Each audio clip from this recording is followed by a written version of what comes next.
That's the easiest question to answer. You understand? Because if you have a life outside gift for him, you should be proud of it. This is what I do. This is my CV.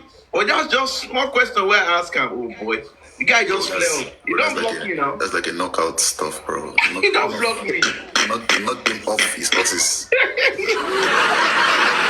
knock him off the horse, bro. I mean, it was just like. It was like an escape route out of the whole. I'm telling you. Now he must have not say I fine. I don't know say I fine. You just say I don't fine too. I don't do this. I don't know say. I don't know say I don't fine you. You see. Comment section. Am I fine? Am I fine?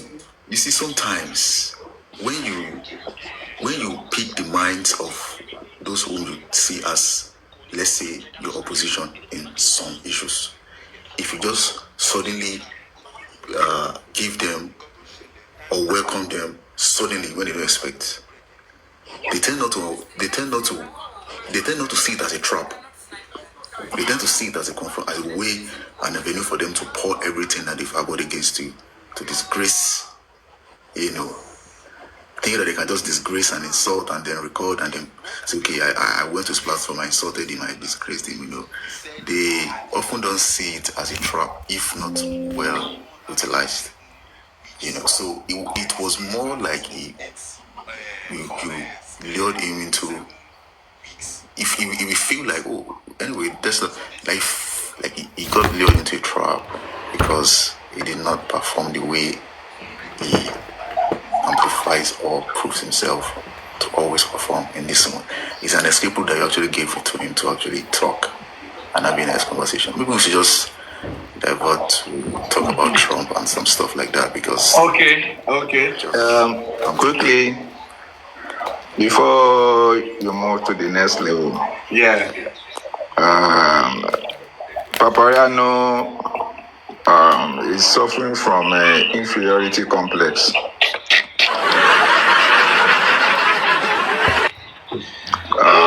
It's like it's a street urchin who, fortunately or unfortunately for him, found a breathing space in justice for Mohbad. The question you ask him about, talking about outside J for him, what he does, the simple truth is J4M is Papariano's career. And it's just like Yomi, that 3 seconds video is his career.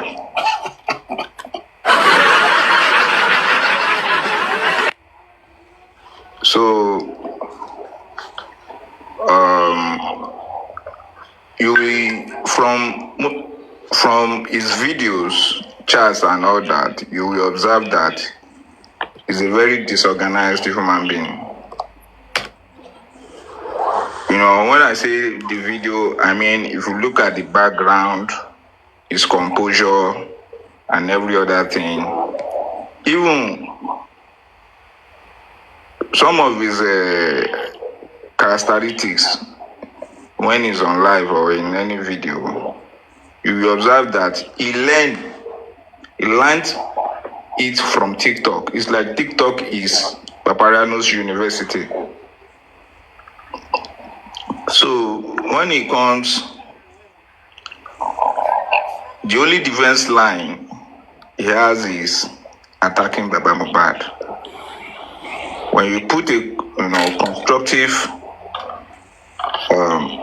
debate, I wouldn't like to say argument, on a clean slate before his table, the next thing he's going to do is to drag you off the line, to make you lose your line of thought,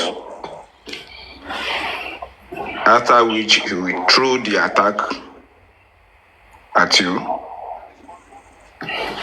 to make you come to his own level if peradventure you are above him on a certain important topic. So, like Baba said, eso die kegbenu kuro.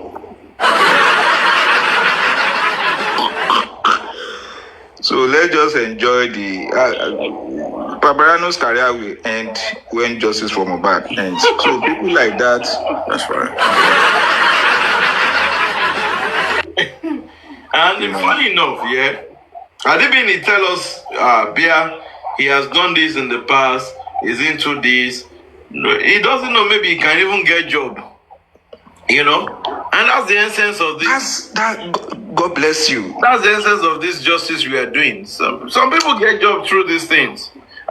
This is what I study. I have a friend that is into this. When you are positive. Yeah, when you you're get. positive. You get. Instead of sitting down, most people that got jobs Monday to Sunday on TikTok. You know, most of them are positive-minded people that have a good understanding of what is going on. It's either they are neutral or they are fervent supporters of justice for Mohbad, hence Baba Mohbad. But you see others that come from the anti-justice angle. Most of them, they don't want any job from you. All what they want is how to use money gun or lion to pay them.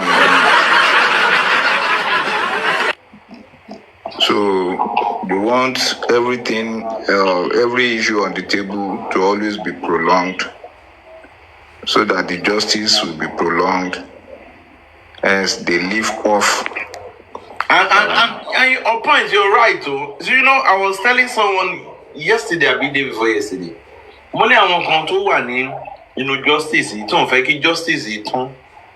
Because if the justice should finish today, they have nothing to feed on. Absolutely. They have nothing Absolutely. to feed on. Especially Yomi, 3 seconds career will end. I'm funny for that man. I'm so sorry. He's going to face a lot of litigations after justice for Mohbad because of all his crooked ways. People will come back at him. Yeah, in fact, Baba Jesa's case is still hanging on his neck. So sad. And you will see, by the time the man finished serving his time, maybe the time for him to be released will be knocking at the door, maybe 2 months or 3 weeks or a month ahead of time. You will see Yomi jump out again, sugarcoating, putting himself in a position as if he came for the rescue, just like in J4M. Then he will siphon the gullibles and run away with it. As But at the end of the day, all his runs is always, met by the roadside expressway. Or he'll be crying, using his son as a shield to gather sympathy for the public. That's his last. When you destroy your main finish, when his back is on the floor, the next thing to do to survive that position is to throw the face of his child, at you. For sympathy, yeah. Yeah, so he's a stupid man. He should change his course. I'm just advising him candidly. He's going to face a lot of litigations. Watch out. So people like that will not want justice to end. People like Papariano, the first runner, Jambite in J4M University. they won't want the case to end as soon as possible because that's where they survive. Thank you very much. On point. Thank you. Mr. Tazan, are you okay? Good morning, sir. Yeah, good morning to you, Yorkdaddy. Good morning, panelists. Lady, Honorable Crocodile, and Mr. On Point. Honestly, you see, before I go ahead, let me greet only the good people in the comment section. I thank you for joining us. Honestly, I just missed a critical moment.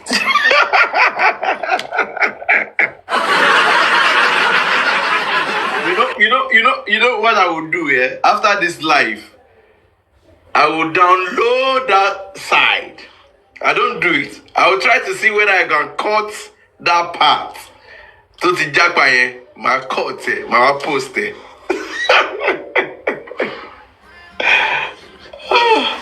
Mr. Tazan, let's have you. She Mr. Tazan sorrow ní kí ló ṣẹlẹ̀. Mr. Tazan is gone off.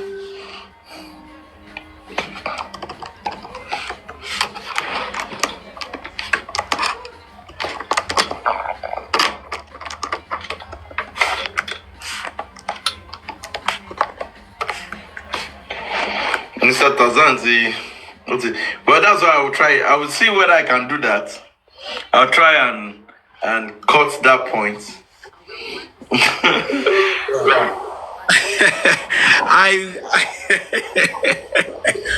But it makes submission law anyway. Not to take our time, I greet only the good people in the comment section. You see, this morning when Honorable Yorkdaddy said, if you love Wumi so much, if you are on our side, if you are a defender of Wumi, come up. Let us have a conversation. And mistakenly, I hit the button to come up. And immediately I came down. I'm like, no, I don't support her. And by the time I got to the office, I lost connection. And when I came back, I'm hearing now that you guys had an August visitor on the platform. I assumed that he wanted to come and support Wumi. Now, you see, it is important for us to know that this justice for Mohbad is like a melting point for different kind of people. Different kind of people, as Crocodile just said. Amongst us here, you have professionals. Yesterday, On Point was analyzing evidence, exhibit. If you go into work, you won't be surprised to know that he has a background. There are doctors here, there are engineers, there are all kinds of people who have turned J4M into like a recreation. I can tell you, instead of me to go and play football now, sometimes I would rather listen. Sometimes when I go to field to play, my coach will say, why do you have the earbud in your ears? Come here, 20 push-ups. So different kinds of persons are here.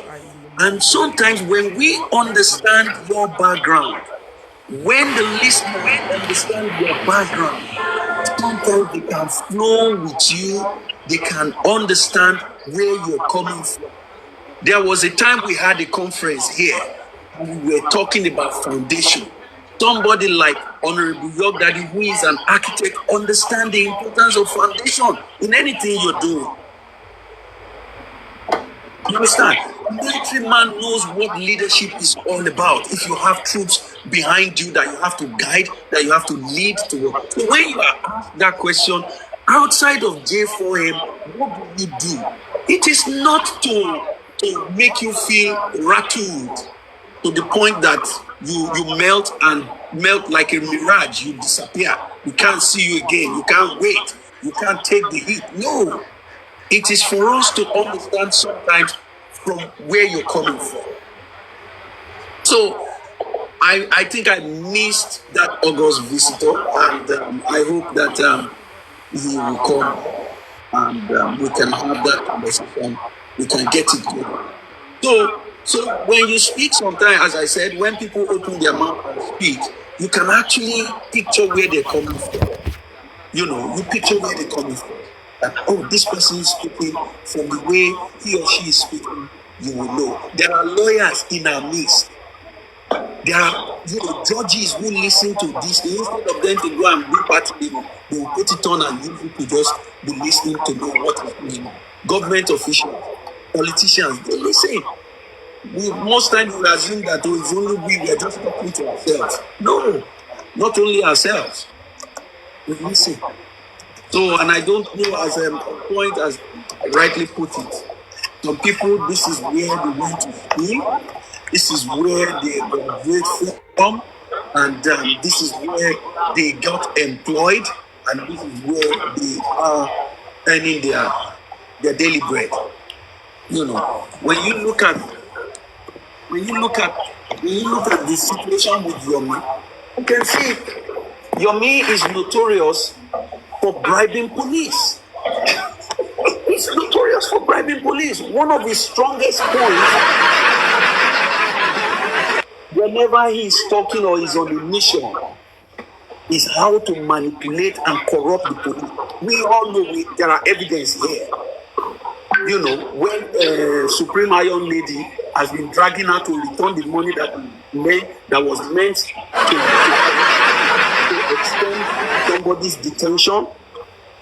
So you can see the antecedent will always speak. It will always speak. So, Bingo, you don't need to get angry at that question. That question is a critical one that is important, so that when you speak, we can understand where you're speaking from. You understand? So don't get angry. Please, you can come back. We are all here. We will just all.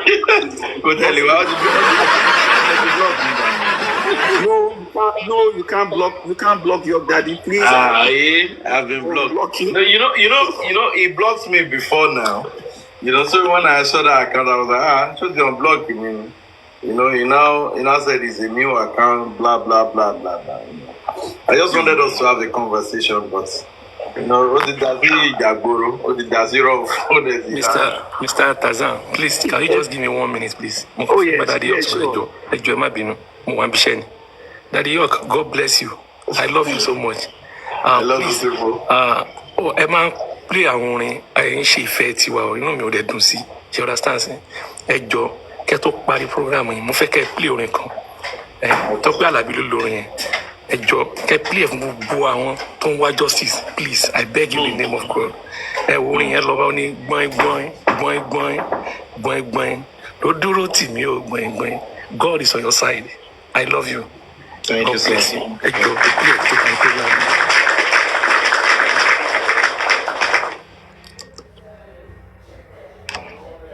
Thank you, sir. Thank you, sir. Thank you for that. Báwo ni wọ́n ṣe máa ń spell gbọ̀ngbọ̀n báyìí? Problem tí mo wá ní nìyẹn. Tọ́pẹ́ Àlàbí gbọ̀ngbọ̀n. Gbọ̀ngbọ̀n. I'm supporting this. I'm supporting this. Àti máa dé ibi tá à ń lọ ti pẹ́. Àwọn tó wà ní London, gbogbo àwọn tí àwọn onígbèsè tí wọ́n gbé wa lọ sí ìta ìgbẹ́ tí wọ́n. Ó jápa lọ síbo títí gòkè o. Ẹ má jẹ́ láì fi yín o. Ẹ gòkè jáde. Wọ́n ló jápa lọ síbo àti ìṣẹ̀ ìjà fún un. Ó sì ti gbogbo àwọn. Ṣé ẹ má play yẹn bí? Lọ́ọ̀ni jápa. Olóṣù. Ọlábísí ọmọ olóṣù náà. Ọlábísí ó jẹ́ máa bọ́ Ọlábísí. Wèrè wo ló sọ̀rọ̀ yẹn náà? Tani wèrè. Ta ló sọ pé Bukky gbèsè? No, yẹn kọ́ mo ti gbé kúrò, yẹn kọ́ mo gbé. Ó jẹ́ máa bọ́ Ọlábísí ọmọ olóṣù. Ó jápa lọ síbo títí gòkè o. Ẹ má jẹ́ láì fi yín o. Ẹ gòkè jáde. Wọ́n ló jápa lọ síbo. Wọ́n sọ pé Bukky gbèsè sẹ́. Mo ti gbé kúrò bẹ́ẹ̀ láti ọ̀dọ̀ Arífà nìyẹn, Arífà mo lọ. Ṣé get me? Hello? Okay. Èèyàn kan ló gift okay, got a mean yẹn. Wow, tó bí mo ti lọ play tí wàá lọ ní kọ́ máa lọ pé Bọ́lá. Ẹ jẹ́ ń gbọ́ Ọlábísí. Bọ́lá Ọlábísí bàbá sọ̀rọ̀. Disclaimer. Kì í ṣe Ọlábísí làwọn ní sísá tó yìn bá wí o. Ẹ má lọ kọ́ọ̀tù gbẹ̀yìn ẹ̀yìn wèrè. Wọ́n lọ kọ́ọ̀tù ẹ̀ Ọlábísí bàbá ń fi. No, be Alabisi. Oh yeah, Benny. Baba is the only one that. ẹ má ṣe bẹ́ẹ̀ ṣe bèbá ọ̀lẹ́ ṣe báyìí náà. Ìwọ náà ló ń ṣe náà. Ó tún ti gbogbo àwọn èèyàn ọjà. Lọ́ní jápa kẹ̀, kò jẹ́ jápa. Tó máa lọ. Mo jẹ́ ìdí ẹ̀. Ṣé ẹ rí sísá títí ọ̀rọ̀ tẹ́yìn ń sọ? Ta ló empower Yomi? Nígbà tí Yomi bẹ̀rẹ̀ tí gbogbo wa sọ pé no, tí ìṣọ́ra tí ọ̀bá empower ẹ̀, ṣé Yomi máa gbilẹ̀ tó gbogbo eléyìí? Ó sùn mí. Kò ní gbilẹ̀ tẹ́lẹ̀ náà. Ṣé ìsìn làwa ti rí nǹkan tó ṣẹlẹ̀ ni? Ìsìn ìkọ́ náà. Gbogbo bàtà wa rí. Gbogbo ìgbà tí àwa rí táwa ń sọ, wọ́n ní Yomi ló fi dání, wọ́n ní ọ̀dọ̀ Yomi làwọn máa da àwọn followers àwọn lọ. So àwọn ló empower ẹ̀, èmi kọ́ máa sunkún rárá. Tí wọ́n bá empower Yomi máa ti lọ, ó máa ti fìtìjú àti lọ tipẹ́. But ó rí bí gain ground sí. She understand? Ó rí bí gain ground ẹ̀ sí, ó dẹ̀ ti gbilẹ̀ nìyẹn. So kọ́ fọwọ́ lò mí lè sọ pé everybody because èmi mọ̀ pé ní sáìdì yìí kò sẹ́nìbọ̀dì tó fọwọ́ sí nonsense tó ṣe. Ṣé ẹ gẹ̀?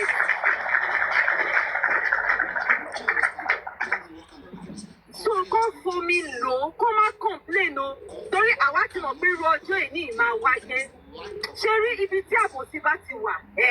Ibi tí àbòsí bá ti wà, you should expect all of this. Ẹ mú Yomi nítorí pé ẹ fi pé bàbá òfin yín ní information mọ̀. Ẹ wá ẹ ṣáà nídìí. Ẹ káàbọ̀ mà. Ẹ nídìí kankan tó máa keep platform yín going, ṣe get. Ni wọ́n ṣe lọ fún ọ̀sọ́wọ́ Yomi to that extent. Ṣe get. Wọ́n ṣe pé bí wọ́n rí lè ọ̀hún náà. Ẹ mọ̀ sígbà tí Mr. Latima ti ní máa yìí sínú nìbọn, wọ́n ṣèṣe má jẹ́ kán bú wa, má jẹ́ kán sọ pé ṣé kò tọ́ ń di wa, má jẹ́ kán sọ pé ṣé kò tọ́ ń di wa títí wọ́n fi dé ibi tí wọ́n délé ni. Ó ṣe pé wọn ò tí mọ̀ láti bí how many months kan pé Yomi ò gbé anything dání. But you want to use Yomi to fight Baba? How? Ṣọ́mọ Yomi ló kú ni? Ṣọ́mọ Yomi ló kú ni? Ẹni tí bàbá bá ṣe anything ẹ máa tẹ̀ sí bàbá lára.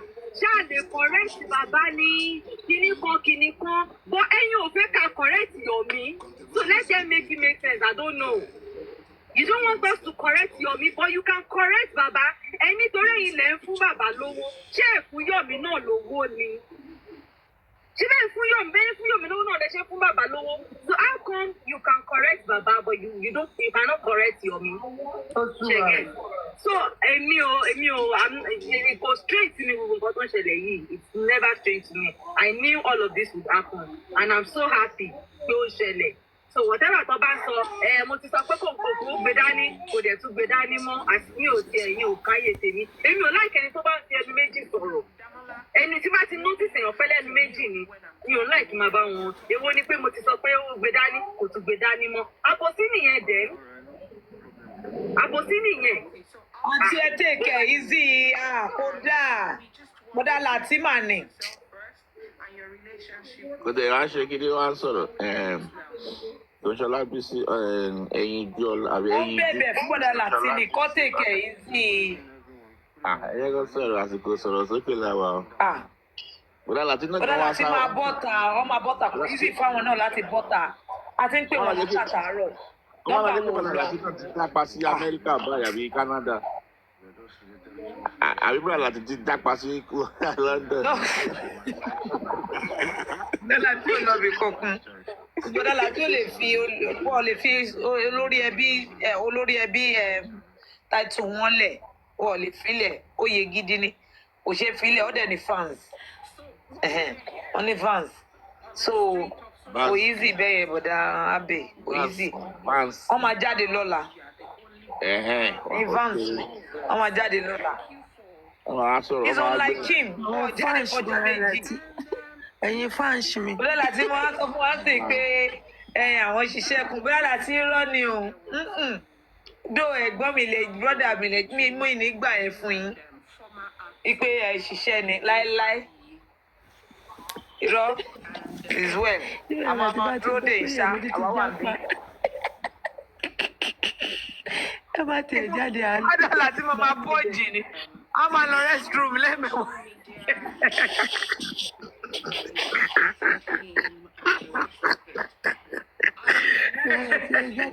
jáde síta wà lẹ́yìn. ó máa ṣe pé àwọn èèyàn kan lẹ́yìn tó máa ti bá wọn sọ̀rọ̀ pé ṣèbẹ̀rí bẹ́yẹn ṣèbẹ̀rí pé olórí burúkú ni èèyàn míì ṣèbẹ̀rí ó máa jẹ́ káwọn èèyàn bẹ̀rẹ̀ sí ní sọ̀rọ̀ sí èmi ò ní wá láìfo èmi ò ní wá láìfo náà. àlàtí tọ̀tọ̀ọ̀tọ̀ gbogbo.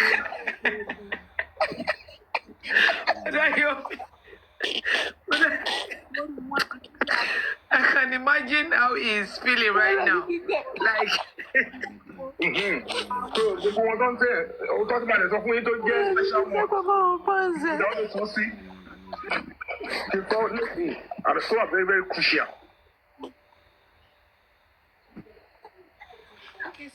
Ọmọ Ifá lè ní Ifá kọ́kọ́ ló yé èmi. Kò sí yẹn.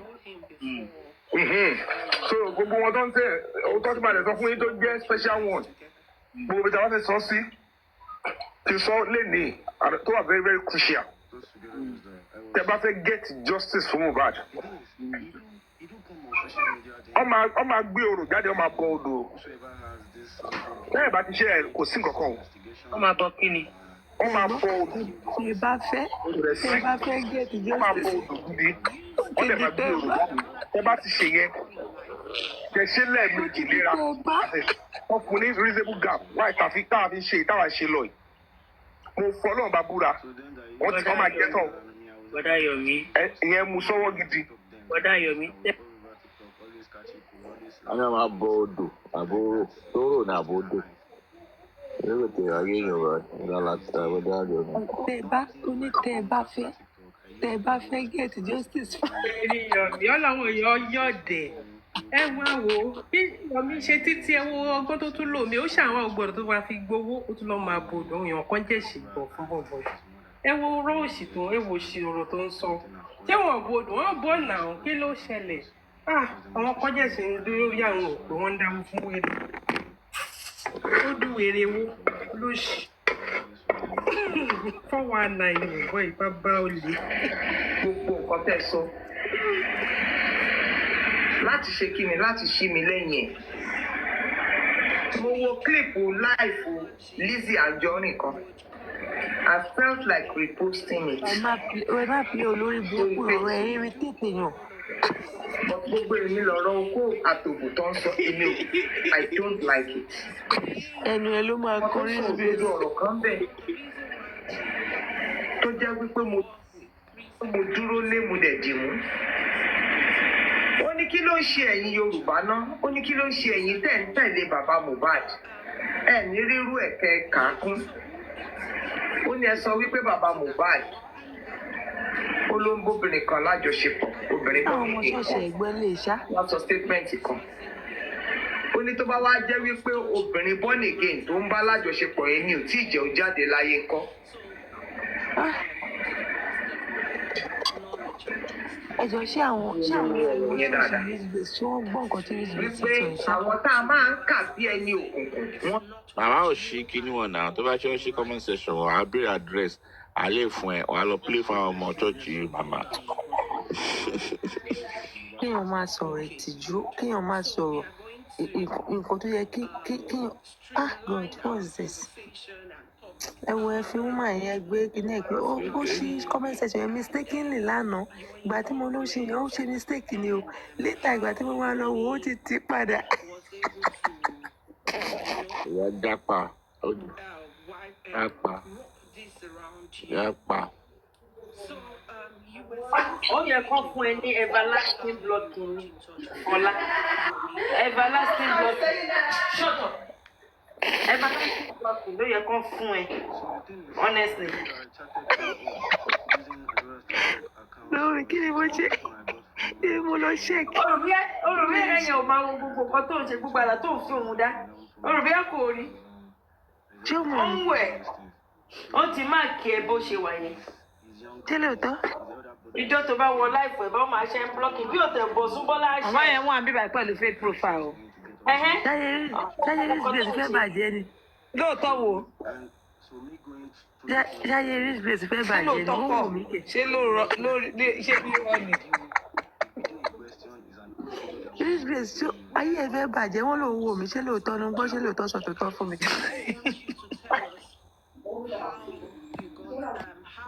Kò sí ọmọdé yẹn ó ń wò mí kẹ̀. Orí Rizbase ò pé àìṣe ẹwú ṣé mo parọ́ mọ́ ẹni ṣé ò dókòó ni. Ọjọ́ Tuesday calm down. Ẹ fi màmá ẹ yẹ ká fi màmá yẹn lẹ̀. Màmá kan tẹ̀. Ó yẹ kí tó ìmọ̀ ara ń kó nísàlẹ̀ ni. Màmá kan ni. Ẹ yẹ àfi wọn lẹ̀. Rizbase àánú ẹ ṣe mí. Wọ́n bẹ̀rẹ̀ sòótọ́ ọ̀rọ̀ ṣé òótọ́ kọ́ ni mò ń sọ ni. 11 ti fẹ́ dé o. 11.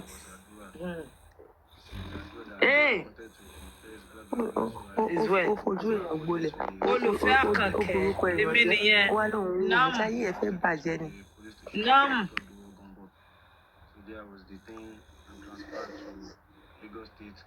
Amúnibú ní ìràn bí ya.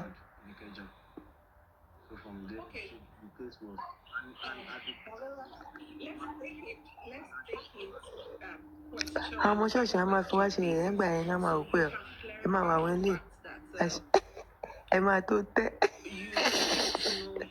ẹ tí mọ Rizbase ni àwọn àgbà ṣe yẹn àwọn afojú ẹgbẹ́ ojú kan wò wá pẹ̀lú bí píkṣọ̀ tí mọ́mí gbé sí kíní screen ẹ̀ àwọn àrùkọ ẹ máa wà wọ́n lè yẹ̀. Kí yọ̀mí lọ́hùn. Arìn gbá lórí yín, rìn gbàjẹ lórí yín. Wọ́n tó wá ń tàn yín. Tó bá ti wá bẹ̀bẹ̀. Ilé yìí kọ́ lẹ́ńdìn. Ó ní lẹ́yìn owó tẹ̀ ń fún Mohbad. Sẹ́yìn yóò tún wá fún Mọ́yọ̀mí lówó ni. Ẹ̀yin ọmọ bíi Mohbad wà kẹ́ lọ fún lówó ni níìsín. Ẹ bá fẹ́ fún Mohbad lówó. Yọ̀mí ti ní Mohbad lè ń fún lówó kò ń sóhun. Ó bẹ̀rẹ̀ mo láìkí. Ẹ tú gbogbo ọ̀rọ̀ yẹn. Ṣé Papariano lè ṣiṣẹ́ kó làágùn kó kówó fún Yọ̀mí? Papariano á ṣiṣẹ́. Papariano ìjọ tó máa ṣiṣẹ́ kó làágùn kó dẹ̀ kówó fún Yọ̀mí. Kò pọ́síbù. Papariano tó bá da gbogbo wọn rú tó dàárín wọn rú tán lẹ́ni ìsìn.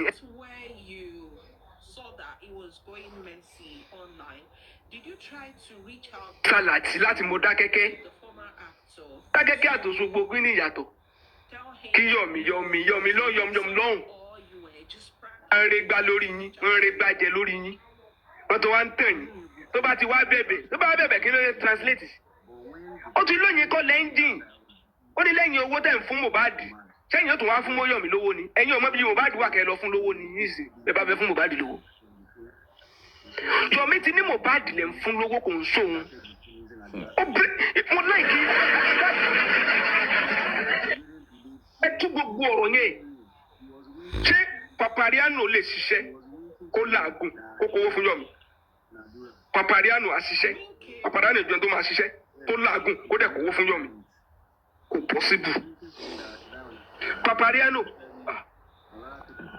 tó bá da gbogbo wọn rú tó dàárín wọn rú tán lẹ́ni ìsìn. Paparigo.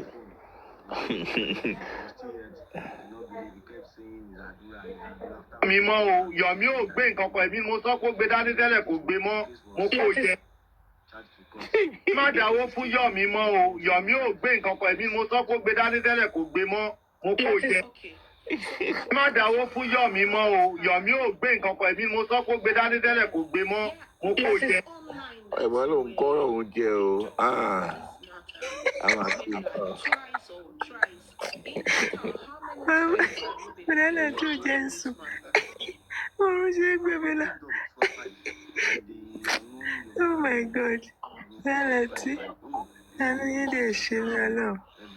Olórí burúkú lọmọ Yọ̀mí yẹn aláìmoore.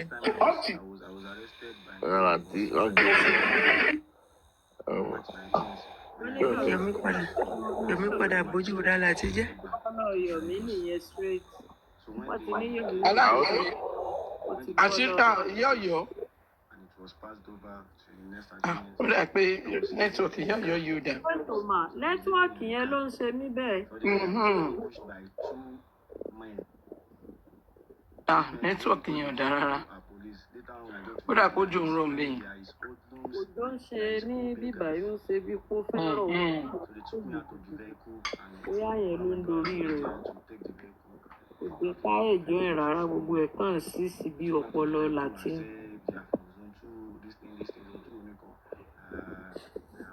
Ẹ kú ètò mà, ẹ kú iṣẹ́, kò ní rẹ̀ yín, kò ní sú yín. Ẹ kú gbogbo ìgbà mà. Gbogbo ilé pátá la kí látòkè délẹ̀ Daddy Abe Billion. Àǹtí Ràtẹ́, àǹtí Fọlá. Daddy Arise, Mami Jude. Yọ̀yọ̀ to the world. Ẹ kálẹ́ mà. Ẹ kálẹ́ gbogbo ilé, ẹ kú ètò. A kú àtàárọ̀, a kú atótónu Yọ̀mí tó ti. mà ṣọ́wọ́ ń yá. Yes ma, a wà òkè mà. Yọ̀mí ìlú wa ṣe ìgbé ni o. Yọ̀mí tó ti àmọ́ bí wọ́n bá dé o. Tó ti abọ́lọ̀ rẹ̀ yányán náà nù só gbé jùlẹ̀ ni. Àbó tó lọ háǹgì abẹ́ kíchìn tó tún mọ́ fún alábọ̀. Kọ́lọ́hún ó ṣàánú èmi mọ̀ pàtó.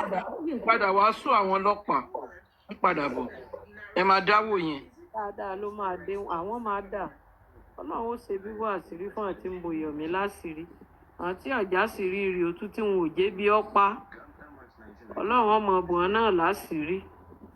Wọ́n ságbà pé kéèsì owó justice ni à ń dá fún Yọ̀mí. Owó òkórè owó òkó ẹnu ni Yọ̀mí ń gbà lọ́wọ́ wọn. Wàhálà máa yẹn ti pọ̀ jù. Ọlọ́run ó ṣàánú. Ọlọ́run ó ṣètò dà. Ọlọ́run ó ṣí bàbá náà níyè àti ọgbọ́n àti òye àtòótọ́ tí wọn ó fi ṣe àṣeyọrí. Torí àṣeyọrí bàbá lọ́ba gangan ní pàtàkì tiwa.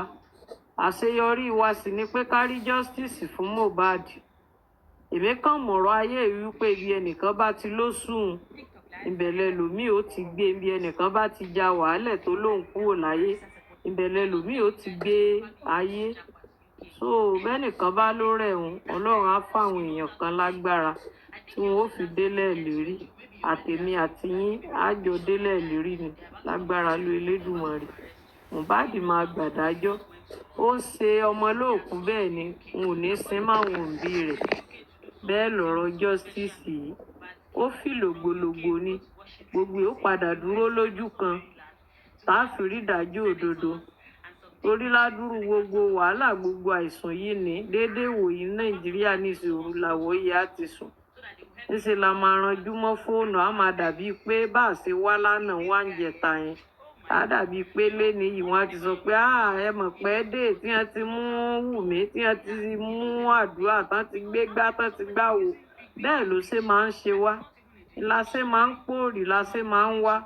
Torí kí ni làkàkà wa kí ni ìlágùn wa látijọ́ yìí? Kí la wá mú níbi tá a wà yìí? A wá mú justice for Mohbad. A fẹ́ kí lè rí Olúwa kó gbàdájọ́ òdodo. Ìkúnlẹ̀ àwọn abiyamọ ó dẹ̀ jẹ́ orí gbà.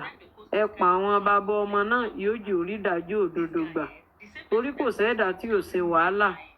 Bí ọkùnrin ṣe wàhálà làwọn obìnrin náà gbìyànjú àtowó àtòògùn àtòhùn àtara gbogbo ẹ̀ ní kálukú ṣàná pé kọ́mọ yẹn lè rí ìdájọ́ òdodo. Ìgbà tí àwọn kan dẹ̀ ń ṣiṣẹ́ kan lè rí ìdájọ́ táwọn kan dẹ̀ ń gbẹ̀yìn tán láwọn ọmọ ba ẹbọ jẹ́. Èmi mọ̀ pé ẹ̀jẹ̀ wọn náà ni wọ́n fi kó ẹbọ justice ńlẹ̀. Àwọn bíi Reese Grace, àwọn bíi Yọ̀mí, àwọn bíi elénìní lábẹ́lábẹ́, àwọn táàrí mọ́ tí wọ́n ti dágbére fáyé láì tí ì kú. Gbogbo wọn náà tí wọ́n ń lọ bàjẹ́ lẹ́yìn. Tó jẹ́ pé tán bá ṣe mítìnì kan àwọn náà máa lú síta. Gbogbo wọn náà l'Elédùmarè ó tú láṣìírí. Ọlọ́run ò ní fàṣírí ẹnìkankan bò lórí ọ̀rọ̀ justice yìí. Gbogbo ẹni tí ń díkọ́ náà tí ń ṣe ẹnu ní ojú tí ń lọ ṣàbòsí lẹ́yìn gbogbo wọn lọ́lọ́run máa yẹ̀mọ̀ràn wọn pátápátá. Gbogbo wọn làdúrà tí wọn náà ò ní gbà lórí ọmọ. Torí kí ni wàhálà? Kíní yẹn màá kàn máa rò ó ni pé ẹ wo wàhálà látijọ́ yìí ìnáwó náírà àwọn èèyàn.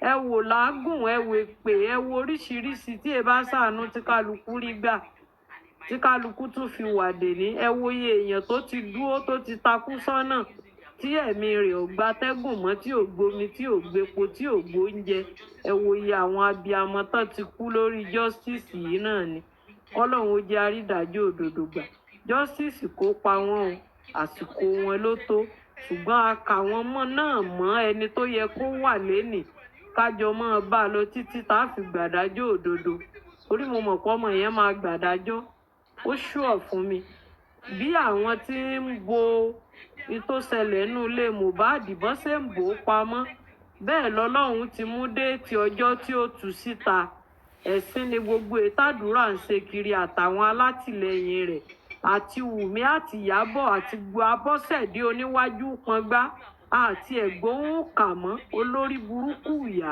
ó wò pé gbogbo ẹ̀ dá ìdáhùn àbí ó wá dákẹ́ mọ́lé ó dákẹ́ pé kò sí nǹkan kan mọ́ nǹkan wà lẹ́yìn kò sí nǹkan ẹni tó bá ní nǹkan tán ìwọ̀n tó rí tó tán lójú ẹ̀ ló tán tó tún kù lẹ́yìn pọ̀ jaburata nígbà tí àsìkò bá tó tọ́lọ́run ó dojú towó tẹ̀ ń pín igi tẹ́ ẹ̀ fi jẹ́ wọn ó rí ìdájọ́ nígbà tójú ọba ti owó ọwọ́ yín tí ó ba iṣẹ́ ọwọ́ yín jẹ́ ẹ̀ẹ́dẹ́núlẹ̀ ní dẹ̀rẹ̀dẹ̀rẹ̀ Abọ́sẹ̀dégun ó dàbújá lágbára ló Elédùmarè gbogbo ibi tí wọn ó ti tàn mọ́lẹ̀ sí ọ̀rọ̀ Mohbad Ọlọ́run ó mú adébẹ̀ ṣùgbọ́n ẹ má jẹ́ àgbàgbé o wọ́n ní tó bá kọ̀ lógì èèyàn á fọ́ ní ẹyọrọ òun lọ̀rọ̀ justice yìí o tí kálukú bá ní kó mọ̀ fi bẹ́ẹ̀ lọ́n kó mọ̀ fi gbàdúrà ìwọ̀nba táwa náà ní tá a fi ń jóbìn gbogbo ẹ̀ náà la fi ń bẹ lọ́n pé kọ́lọ́run wọlá àjọ tá a bí ọmọ tiwa náà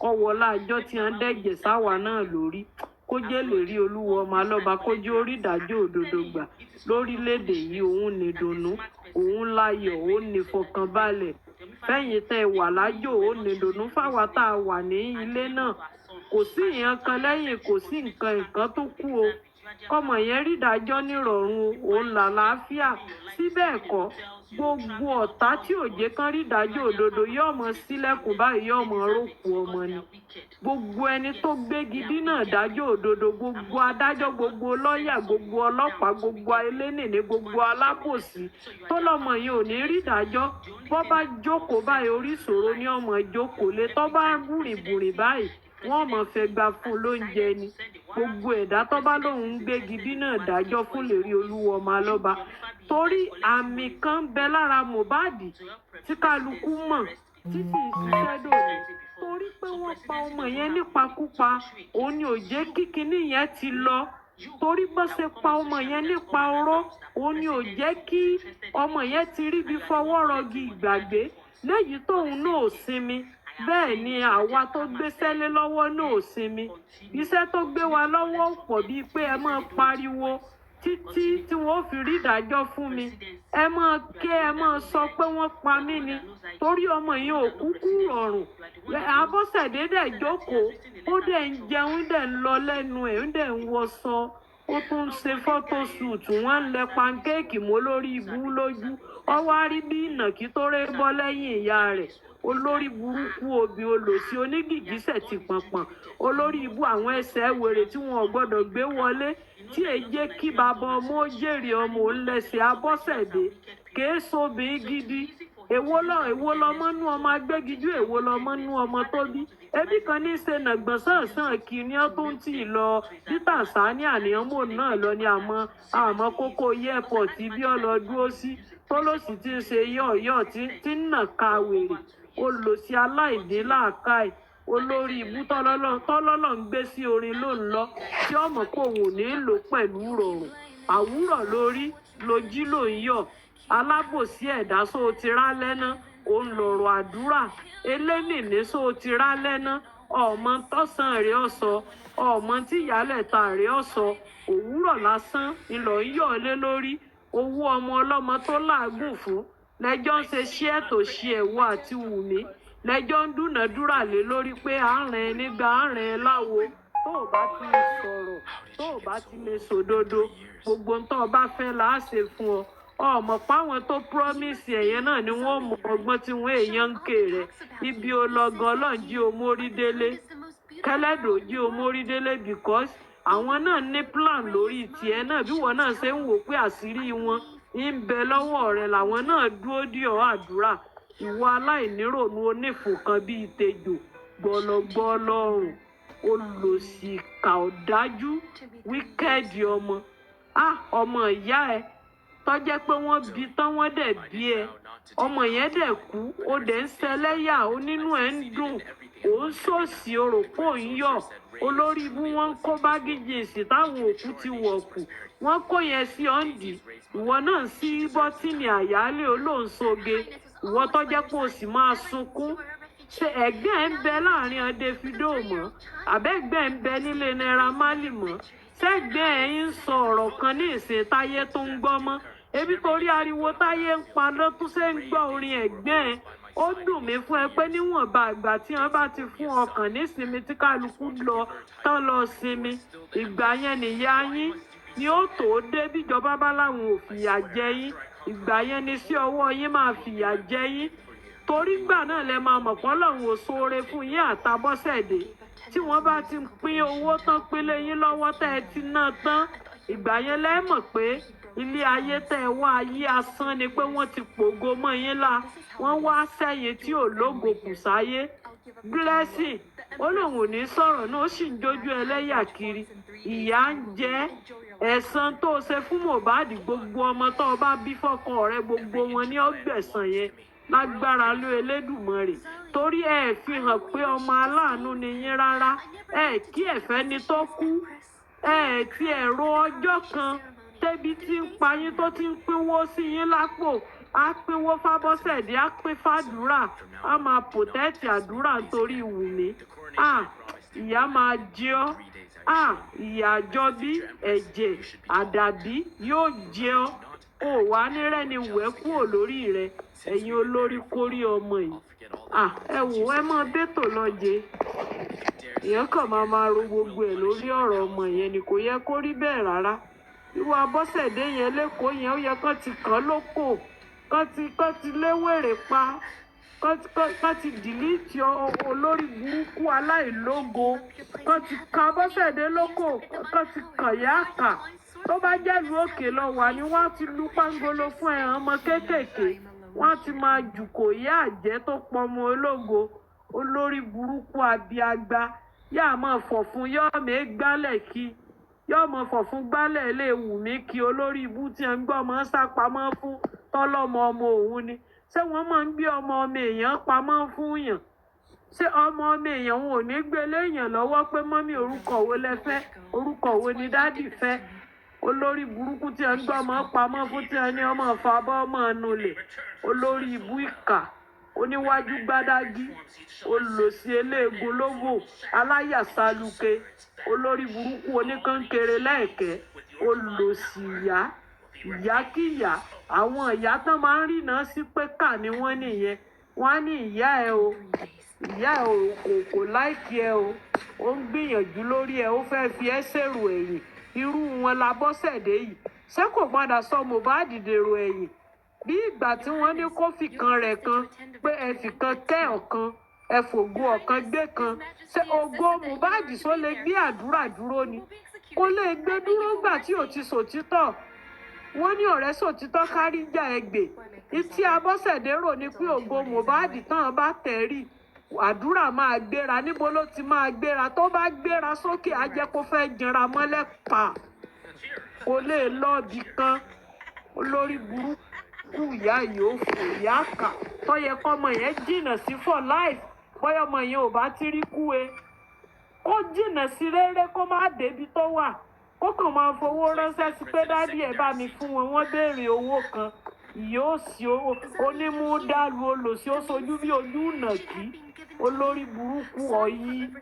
ọ̀yí onírun rámọ́rí á wá lé ọ̀tọ̀ bá àwọn èrè táwọn kinní lókun ọtí ẹ fi máa ń mú ajá ara yẹn mọ́ rí á lóhùn soge ìyá òfò ìyá àdánù Abọ́sẹ̀dé ó jìyà kékeré níyàwó mi ọ̀jẹ̀ nínú tí wọ́n jẹ láyé ebọ́jú orí tiẹ̀ tó ti súnmọ́ kí o ti ń kọ lẹ́tà ìwọ náà ti ń gba mẹ́sẹ̀gì látọ̀dọ̀ ọlọ́ ikú tí ó pọ̀ ó rí bọ́jú alẹ́ rí ó ti rí ọmọ tí ó ké ọ tí ó gbé ọ sórí stéèjì tó kú lásán tí gbogbo wọ́ọ̀dù ọmọ pé ó kú tí Mohbad bá ń bẹ láyé òkú rí á wá dòkú ajá yóò dòkú ẹ̀sìn ó kú òní lórí pa ó kú òní lórí sùn bí wọ́n ó sìn ọ́ sí wọ́n jòkú rẹ̀ sí máa jidun ni òní dé kóòdù lágbára ló Elédùmarè òní dé kóòdù ọba ti kọjá Ajégúnlẹ̀ odò máa jidun ògbólótó àgíríkì ni wọ́n jòkú olórí ibú sí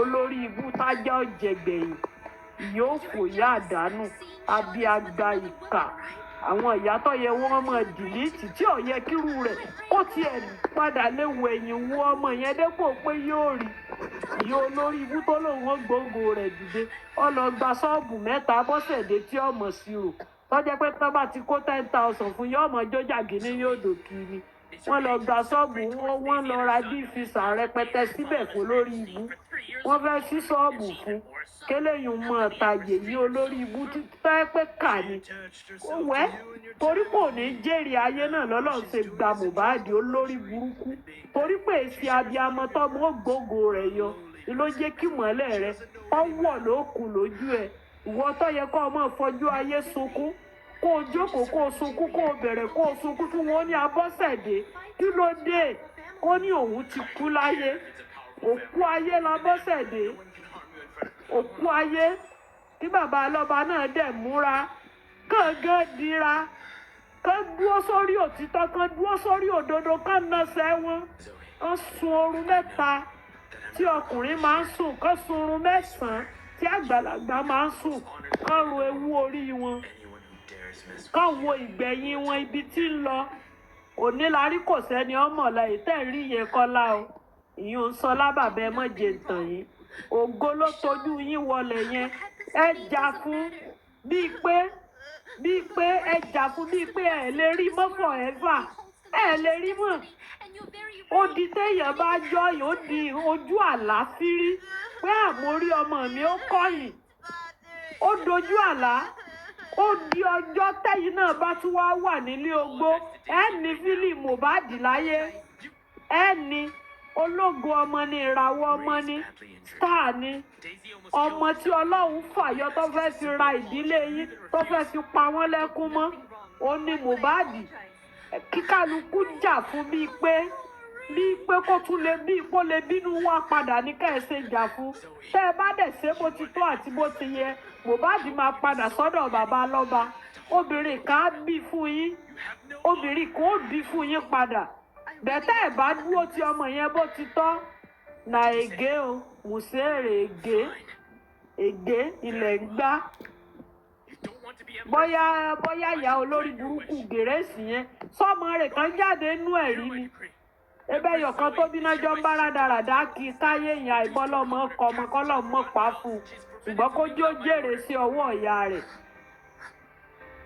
ṣé ọmọ kan bẹ tí yẹn fẹ́ bí ni bó bá bígbọ́ ọmọ ìròpọ̀ ọmọ yẹn lè gbádùn ayé torí tí ìyá yẹn náà ṣe lórí justice yìí òun náà ó pọ̀ ó fẹ́ ju ti Yọ̀mí lọ àwọn abiagba tí ń pera wọn lábiamọ wọn á wá ṣe wájú bí ìsàlẹ̀ ẹ̀pọ̀n yìí á máa dán sànrán olòṣì wọn á ṣẹnu pẹ́ẹ́pẹ́ bí adìẹ kẹsẹ̀ bọ̀gbẹ́ wọn á sojú soro wọn á ṣàyà saluke wọn á ṣe san lọ́mú wọn á ṣe san láyà olòṣì gbogbo lórí burúkú gbàmígbàmí làásàtọ̀ kí wàá lẹ fi gba bàbá ọ̀hún níbo lẹ bá bàbá yẹn dé bí tẹ́ ẹ̀ rò ní pé ẹ tẹ̀lé lọ́dọ̀ Naira Marley ẹ lọ́ọ́ mọ̀ béèrè owó tẹ̀ ṣiṣẹ́ fún Ọlọ́run ọkọ̀ yín ànàká sí yín àtàwọn tẹ́ ẹjọ́ gbìmọ̀ràn rẹ̀ kò ní yẹ yín àti lọ́ọ̀yà àti sítú àti sìtúsítú olórí burúkú dédé àwọn òpònú tí wọ́n tó jẹ́ pé kálukú yín ló ti ní tó ń tírìtì nú ara tí ò fẹ́ kú tí kú sì ń sún mọ́ ẹ̀yin lẹ wá lè gbàdájọ́ fọ́ọ̀mù ológo yẹn kẹ́ẹ̀sẹ̀ yẹn gan káyé rí yín pẹ́ẹ́sẹ̀ ìbá pé ẹ wà ṣẹpọ̀n làǹbàlàǹbà ẹ sojú fún pọ̀ bíi búrẹ́dì ẹ sojú bíi bọ́ǹsì tí wọ́n lé lóròró olórí burúkú wọ́n sojú bíi ojú ọmọ tí wọ́n máa ń yà bíi táyà mẹsẹ̀lì ìgbà kan olórí burúkú dédé ẹ dákun ẹ jẹ́ mú mi sí kinní yìí òye. ìyá Ọ̀yọ́ mo fẹ́ kí yín lẹ́yìn fún kankan tẹ́sítọ̀ ṣe rí ìyá Mohbad tẹ dárúkọ àti àdúrà àti gbogbo àwọn tó wà nílé yẹn tó rò pé wọ́n ti sọ pé wọ́n á gbé wọn lọ́ọ̀lù ìbò àmọ́ fún wọn lówó láti pẹnu mọ́ life yín wà at stake o.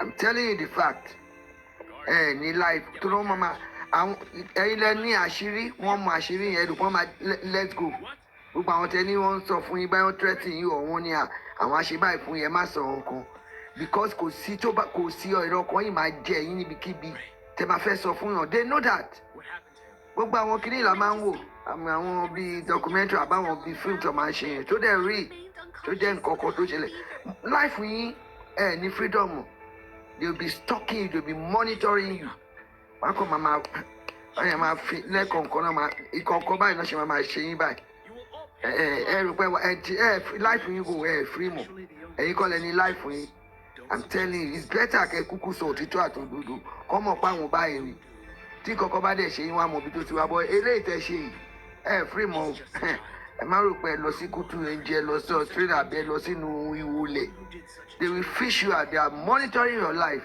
you are not free it's very very sad and very unfortunate pé ìdílé bàbá ní ti ìyá Mohbad àti ìyá obìnrin life yín ẹ̀yin kọ́ lẹ́ni life yín mọ̀ because these people you are trying to cover tẹ́ ẹ sọ̀rọ̀ tẹ́ ẹ lẹ́ni tẹ́ ẹ dójú òṣì ẹ rò pé wọ́n ti promise yín ní heaven and earth life yín ti wà lọ́wọ́ wọn ẹ ti mọ̀ nǹkan kan ó dà pé ẹ̀mọ́ tó báyìí gbogbo yín tẹ́ wà nulẹ̀ yẹn gbogbo everybody yín wọ́n ń gáàgì wọ́n ń wo ẹ̀yin bọ̀ níwọ̀n pé wọ́n ń ṣọ yín kiri torí wọ́n mọ̀ pé jọ́kọ̀jọ́kọ̀ kan ni á sọ bóyá tú obìnrin ni bóyá tú èèyàn kan tó máa ní eré ọkọ̀ máa tẹ̀ máa jẹ yín ni wọ́n á ti mọ̀ ọ̀dẹ̀ nífẹ̀ẹ́ kẹ́ gbé síta ẹ̀yin náà yàtọ̀ sí Mohbad ká sọ pé living working dead àbí kí ni Mohbad ṣe kọ ni ó ṣe ní láàánú bẹ́ẹ̀ náà lè bá wọn ẹjọ́ nídìí anywhere in the world wọ́n kàn máa mú yín lẹ́yìn kọ̀ọ̀kan ni nonsense I'm telling you the truth ẹ rò pé láìpẹ́ yín ẹ ti gbowó ìjọ ní dùn wọ́n ní wọ́n náà lọ sí airport bó ṣe rí dàbí àwọn refugee ẹ̀dẹ́gbò lọ sí Libya anywhere in the world ó rò pé wọ́n ti mortgage life yín if you don't know gbogbo yín pátápátá.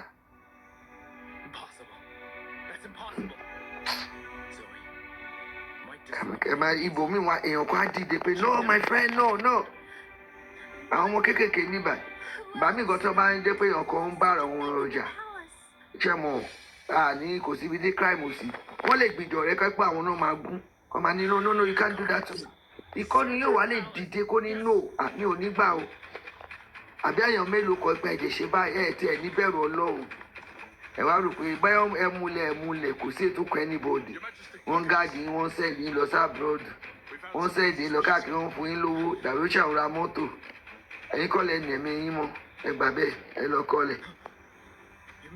kọ́lẹ̀ àwọn tí ẹ̀ ń cover up ló ń wo don't let me say much kò sí wàhálà wọ́n yí pé Mohbad ò ní gba justice ìrọ̀lẹ́ pa á gbà mọ̀kànnà ìtẹ́ pé ẹ̀yin gan ẹ̀ sọ pé ilé ayé gan ti sùn yín kẹ́ máa lọ tó bá dì fún yín pẹ̀lú yín pẹ̀lú àwọn tẹ́ ń cover up fún wọ́n monitor ayé wọ́n ti mortgage ayé yẹn ẹ̀rù pẹ́ ilẹ̀ ní life iṣu kò sí wàhálà ẹ continue.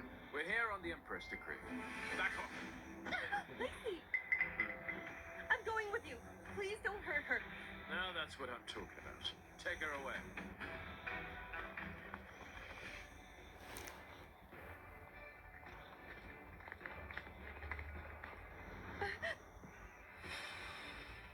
Zoe, do you confess your crime? What crimes have I committed? What crime, you say? Really? This was found in your chambers. Now explain yourself.